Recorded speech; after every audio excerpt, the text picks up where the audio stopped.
અમરેલી જિલ્લાના બગસરા માર્કેટિંગ યાર્ડમાં હાલ સીઝન ગરમાય છે, પણ તે જણસોની આવકથી નહીં પરંતુ સત્તાધીશો અને સહકારી મંડળી વચ્ચેના વિવાદથી.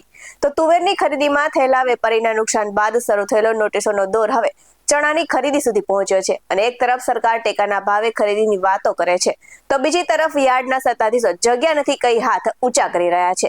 ત્યારે ડખામાં કેવી રીતે જગતનો તાત પીસાઈ રહ્યો છે, જોઈએ આજના અહેવાલમાં. નમસ્કાર દર્શક મિત્રો, બેસ 90 ન્યૂઝમાં આપની સાથે હું છું નેહા પટેલ. બગસરા માર્કેટિંગ યાર્ડમાં અગાઉ તુવેરની ખરીદી વખતે વેપારીઓને થયેલા આર્થિક નુકસાનના મામલે યાર્ડ દ્વારા સહકારી મંડળીને નોટિસ ફટકારવામાં આવી હતી અને આ વિવાદને થાળે પાડવા માટે એપીએમસીના ચેરમેન કાંતિભાઈ વેકરિયાએ બેઠક બોલાવી હતી, જેમાં બોર્ડ ઓફ ડિરેક્ટર્સ અને મંડળીના પ્રતિનિધિઓ હાજર રહ્યા હતા. પણ આ બેઠકમાં ઉકેલ લાવવાને બદલે નવા વિવાદનું કેન્દ્ર બની હતી. તો મુખ્ય મુદ્દો હવે ચણાની ખરીદીનો છે અને સરકારી મંડળી દ્વારા ટેકાના ભાવે ચણાની ખરીદી કરવા માટે યાર્ડમાં જગ્યાની માંગણી કરવામાં આવી છે, પરંતુ યાર્ડના સત્તાધીશોએ સ્પષ્ટ કહી દીધું છે કે હાલ અન્ય જણસોની આવકો પુષ્કળ હોવાથી યાર્ડમાં જગ્યા નથી. તો યાર્ડના સત્તાધીશોએ મંડળીને અપીલ કરી છે કે ચણાની ખરીદી માટે યાર્ડની બહાર કોઈ પણ જગ્યા શોધવામાં આવે. અને આ સાથે હવે સવાલ એ થાય છે કે જો યાર્ડમાં જગ્યા નથી તો ખેડૂતો પોતાના ચણા લઈને જશે ક્યાં? અને મંડળી અત્યારે ભારે મૂંઝવણમાં છે કે એક તરફ સરકારનું દબાણ છે અને બીજી તરફ યાર્ડના બધા દરવાજા બંધ થયા છે. તો શું બગસરામાં ખેડૂતોના હિત કરતા સંસ્થાઓનો અહમ મોટો થઈ ગયો છે?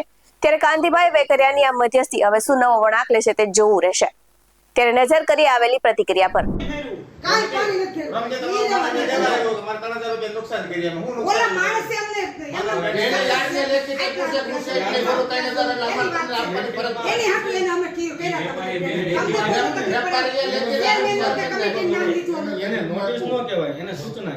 નોટિસ મારે આપવી હોય ને તમને ઉપર નોટિસ એવું લખે. અરે બેન ઓલા વેપારી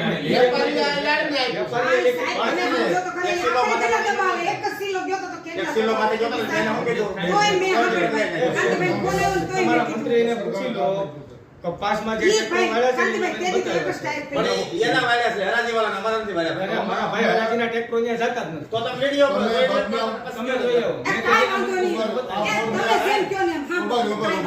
આ બોર્ડને બદનામ કરે એવા તમે ખોટા શું કરો તમે? કાંતિભાઈ વેકરિયા, માર્કેટિંગ યાર્ડના ચેરમેન. આપણે જે તુવેરની ખરીદી હતી એ તુવેરની ખરીદી સુખદ રીતે ખરીદાય, બધી ખરીદી પૂરી થઈ ગઈ છે, કોઈ વાદ વિવાદ વગરનું. અને ભાવનાબેન અત્યારે આવેલા છે શેણાની ખરીદી કરવા માટે, પણ અમારે એપીએમસીમાં અન્ય જણસીની બહુ આવક ફૂલ હોય એના હિસાબે અમે ખરીદીની અત્યારે એ લોકોને ના કહીએ છીએ. અને બધી બીજી રીતે બીજી અડચણો ઊભી થાય ને ખેડૂત હામાં થતા હોય, જેને લીધે અમે અત્યારે એને ના પાડી છે ખરીદી કરવાની, શેણાની ખરીદી. કોઈ કાંઈ અમે એને કોઈને હેરાન કર્યા જ નથી. અને એને જે માલને નુકસાન થયું હતું ટ્રેક્ટરોના હિસાબે એ નોટિસની ભરપાઈ કરવા માટે અમે નોટિસ આપી હતી. એ 3000ની વેપારીને નુકસાન થઈ હતી, એ તે 3000 રૂપિયાની અમે એને નોટિસ આપેલી છે. આગામી દિવસોમાં ચણાની પણ ખરીદી કરવા માટે એ લોકોએ માંગ કરી છે. શેણાની ખરીદી કોઈ પણ હિસાબે બજાર સમિતિમાં શક્ય જ નથી, કારણ કે અન્ય જણસીની બધી એટલી બધી આવક હોય અને બધા ખેડૂત હામાં થતા હોય, એના હિસાબે કોઈ શક્યતાઓ છે જ નહીં. આજે અમે એપીએમસી યાર્ડની અંદર ચેરમેનની બોર્ડ કમિટીને બોલાવવામાં આવી છે અને અમે પણ હાજર રહ્યા છીએ. અને હાલ તુવેરની ખરીદીમાં થોડુંક અમે વેપારીને જણસી આવતી હતી એટલે એ લોકોએ અમને ના કીધી હતી, પણ જે ઉપરથી ગવર્મેન્ટનો જે અમને પરિપત્ર ન ત્યાં સુધી અમે બહાર જઈ ન શકી.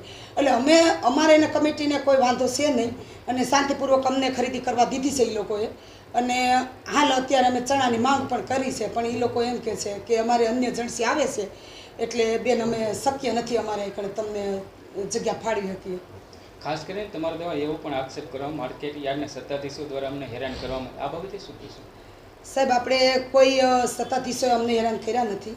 અને વાત એ હતી કે જ્યારે જે પેઢીના જે અહીંયા વેપારીઓ હોય, માનવ ટેન્ડર્સને એ લોકોની મગફળી ઘણા સમયથી ત્યાં ખૂણા ઉપર પડી હતી અને કદાચ ખ્યાલ ન રહ્યા હોય અને ખેડૂતોનું ટાયર તેની માથે ફરી ગયું હોય અને એ ટાયરની અમને પણ ખ્યાલ ન હોય કે ભાઈ અન્ય જણસીવાળા ખેડૂતોએ ફેરવું ટાયર ફરી ગયું છે કે તુવેરવાળા ખેડૂતોએ ટાયર એનું ફરી ગયું છે. એટલે એમને થોડુંક ખૂબ જ એવું નુકસાન થયું હતું, પણ એમને વધારે અમને નોટિસ આપી કે 3000 ભરપાઈ કરો, પણ ખરેખર માલ એનો 300 400 500 નો હોય કદાચ, પણ એના માટે અમે સોલ્યુશન કરી નાખ્યું છે. હાલ ચેરમેનને અમે સાથે લઈને ડિસ્કસ કરી નાખ્યું છે. આગામી દિવસોમાં ચણાની ખરીદી કરવા આપના દ્વારા આગોતરું શું આયોજન છે?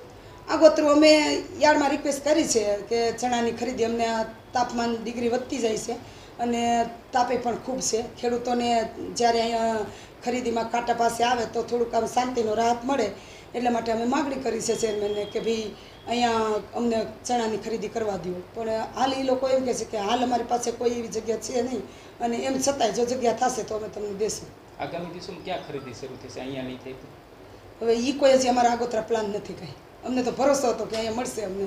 આવા જ વધુ અહેવાલ સાથે ફરી મળતા રહીશું. તમે અમારી યુટ્યુબ ચેનલને સબસ્ક્રાઇબ કરવાનું અને અમને ફેસબુક અને ઇન્સ્ટાગ્રામ પર ફોલો કરવાનું ભૂલશો નહીં.